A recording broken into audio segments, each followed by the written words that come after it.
শোন ছোট, মাথা নিচ করে বসে থাকবা আর মায়ের জায়গায় ঘপটি মেরে বসে থাকবে। আমি আর মারে খাওয়াইতে পারুম না, এবার থেকে মারে তুমি খাওয়াইবা। এত গলা উঁচা করে কথা কইতেছো কি লিগে? হ্যাঁ আমি খাওয়াইছি না এতদিন। কি খাওয়াইছি তুই মারে? গুড়াটি মরিচ বাটা তো বাদ দেস, এবার ভাত খাই যা রে। আমার যা খাওয়াইছি এগুলো 2 মাস না খাইলে চলবো মার। আমার ব্যবসা বাণিজ্য ভালো না, আমি এখন মারে খাওয়াইতে পারবো না, ব্যাস আমার সাফ সাফ কথা। তোর ব্যবসা বাণিজ্য জীবনও ভালো হবে না, তুই একবার ফকির হয়ে যাবে। তুই রাস্তার ফকির হয়ে যাবে। তুমি সম্পত্তি বড় পোলা, তোমার অধিকার আছে। মায়ের এখন খাওয়াইতে পারবে না, সম্পত্তি বাকির সময় ওই জমি তার লাগবে। হ্যাঁ বড় পোলা, তার অধিকার আছে, ওর মায়ের অধিকার নাই। কথা কইবি না, একদম খুন করে ফেলাবো কইলাম। এই থামো তো তুমি। রাকিব, তুমি কিন্তু খুব বাড়াবাড়ি করতেছো। তোমার বড় ভাই, তুমি তোমার বড় ভাইয়ের মুখে মুখে তর্ক করতেছো কেন? হ্যাঁ, আর তুমি জানো না তোমার বড় ভাইয়ের ব্যবসা এখন ভালো চলতেছে না, খুব খারাপ অবস্থা। তারপর তুমি ভাইয়ের সাথে এভাবে কথা বলতেছো কেন? তোমার ভাই তোমার মাকে খাওয়াতে পারবে না, এখন থেকে তোমরা তোমার মাকে দেখাশোনা করবে। আমরা খাওয়ামু কেন?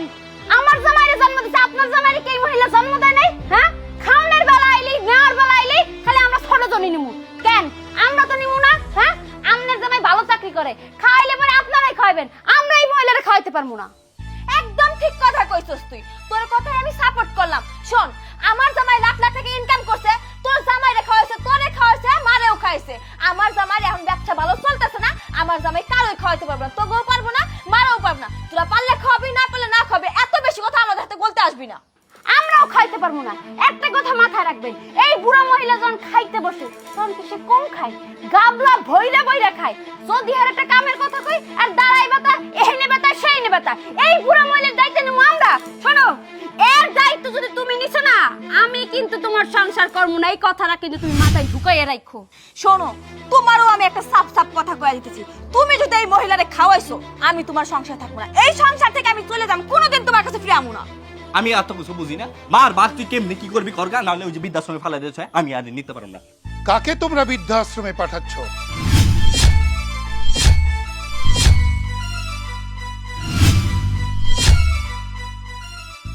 আসসালামু আলাইকুম আব্বা।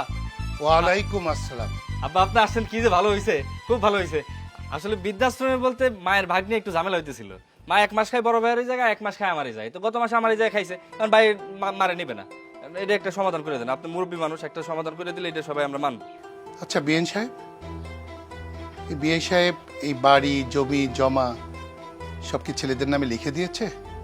না বিআই সাহেব, তার নামেই আছে। এখনো বিআই সাহেবের নামে সমস্ত সম্পত্তি আছে, তাই না? সেই সূত্রে আপনি এ বাড়ির মালিক, সমস্ত জমি জমার মালিক, সমস্ত বিষয় সম্পত্তির মালিক। ওরা কি বলতেছে? 1 মাস বড় ছেলের ঘরে, 1 মাস ছোট ছেলের ঘরে, তাই না?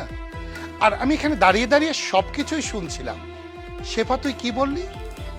যদি তোর শাশুড়ি তোর ভিতরে থাকে, তুই এ বাড়িতে থাকবি না, বেরিয়ে যাবি না। তবে আমার বাড়িতে নয় কিন্তু। আর বড় বৌমা, তুমিও তো তাই বললে, তাই না? যদি তোমার শাশুড়িকে রাখে, তাহলে তোমরা এই বাড়ি থেকে চলে যাবা। তো ক্লিয়ার হয়ে গেল তো, তোমরা তো নিজের থেকেই যেতে চেয়েছো। এই জন্যই তো বলছে বিএন সাহেব, 2টা কাজের মেয়ে রাখেন, 2টো কাজের ছেলে রাখেন। কাজের মেয়ে ঘর মুছবে, কাপড় ধোবে, একজন রান্না করবে, আপনার সেবা করবে। আর 2 কাজের ছেলে বাজার করবে, জমি জমা দেখবে। আপনার তো কোনো অসুবিধা নাই। আর রাকিব, তোমার বাবা আমার বন্ধু ছিল, সেই সূত্র ধরেই আমার মেয়ে দিয়ে তোমার বিয়ে দিয়েছি, বুঝতে পেরেছ? আর আমার ক্ষমতা সম্পর্কে তোমাদের 2 ভাইয়েরই ধারণা আছে। আমি কি করতে পারি তা তোমরা ভালো করেই জানো। আমি ভালোই, খুব ভালো।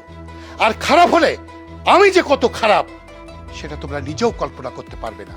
আর তুমি আমার জামাই বলে আমি তোমাকেও ছাড় দেব না। আমি এখান থেকে গিয়ে থানায় যাব, তোমাদের নামে ডায়েরি করব, তোমাদেরকে অ্যারেস্ট করাবো, তোমাদেরকে জেলের ভাত খাওয়াবো।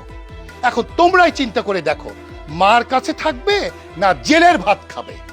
একবার ভেবে দেখো তো, যে মা তোমাদেরকে 10 মাস 10 দিন গর্ভে ধারণ করেছে, কত কষ্ট করে তোমাদেরকে বড় করেছে, মানুষের মতো মানুষ করে তোমাদেরকে বিয়ে দিয়ে সংসারী করেছে, সেই মাকে তোমরা ভাগ করতে চাচ্ছ? আরে পৃথিবীতে এটাও সম্ভব? মাকে ভাগ করা যায়? আরে মা হলো জান্নাত, মায়ের পায়ের নিচেই সন্তানের বেহেশত।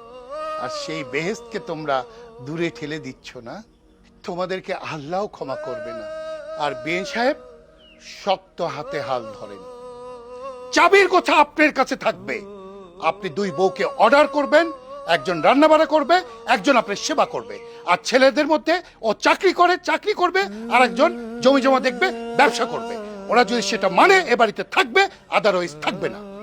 আমি 3 দিন পর পর খোঁজ নিতে আসব। আপনার বড় কাজের মেয়ে কেমন কাজ করছে, আপনার ছোট কাজের মেয়ে কেমন কাজ করছে। ঠিক আছে, এটা রাখেন। আচ্ছা বিয়ে সাহেব। আজকে আমি আসি। আসসালামু আলাইকুম। ওয়ালাইকুম আসসালাম। তাও সব ঠিক কথাই কইছে। আমরা দুই ভাই মিলা যেটা করতেছিলাম এটা অন্যায় করতেছিলাম। মায়ের তো কোনো সময় ভাগ করণ যায় না, মায়ের ভাগ করতে হয় না। আজকে থেকে মা আমগোর মধ্যেই থাকবো।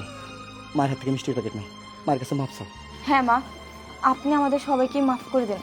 আপনার সাথে অনেক খারাপ আচরণ করেছি, অন্যায় করেছি। আপনার বাড়ি থেকে আপনাকে আমরা বের করে দিতে চেয়েছিলাম। প্লিজ মা, আমাদেরকে আপনি ক্ষমা করে দেন, আর কখনো আপনার সাথে খারাপ আচরণ করবো না। হ্যাঁ মা, আমাদেরকে মাফ করে দিন। আসলে না বুঝে অনেক কিছু বলে ফেলেছি, আপনার উপর অনেক নির্যাতন চালিয়েছি, কিন্তু এরপর থেকে এরকম ভুল আর কখনো হবে না। তোমরা আমার সন্তান, তোমরা ভুল করতেই পারো। আর আমি মা, আমি তোমাদেরকে ক্ষমা করে দিয়েছি। তবে হ্যাঁ, বিআই সাহেব কি বলে গেল শোনোনি? আজকে থেকে আমি তোমাদের সাথে থাকবো না, আর তোমাদের ঘরেও থাকবো না। তোমরাই আমার ঘরে থাকবে, আমার সাথে থাকবে। আমি আমার ঘরেই থাকবো। কিসের জন্য?